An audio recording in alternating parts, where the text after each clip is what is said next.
Once again on a national stage, you're on SportsCenter for the second time this season. What's it like to have this team kind of reach that profile? It's been great. It's great energy for the university, great exposure for the university, great exposure for our team. Things like that.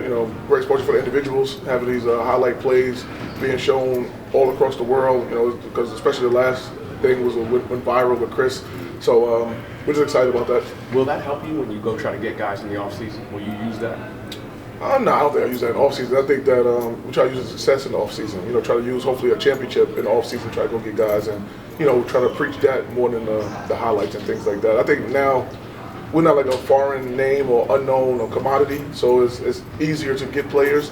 So I don't really have to use a top 10 highlight to get players anymore. Yeah, you said it. You used championships to get players. Last year it looked like you were headed for one, similar to this year. Yeah. Why will this year be different?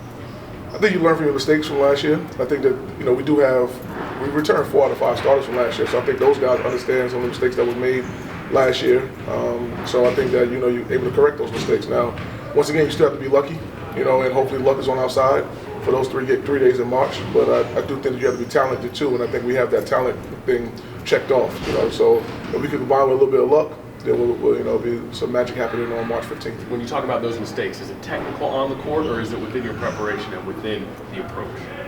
Probably some of the approach. I think that some of those guys last year that returned I've never been in a situation before with a chance to actually win a championship. So I think that you could kind of feed into like a lot of stuff like this, social media things, because there's plenty of social media things that say that we're supposed to win a championship and we're supposed to be in bracketology, stuff like that. And people lie to themselves when they say that they don't see that stuff. I mean, I see that stuff. So you can succumb to the pressure, or you can rise to the pressure, and hopefully this year we rise to it. All right, Coach. All right. Yeah, appreciate it. Appreciate it.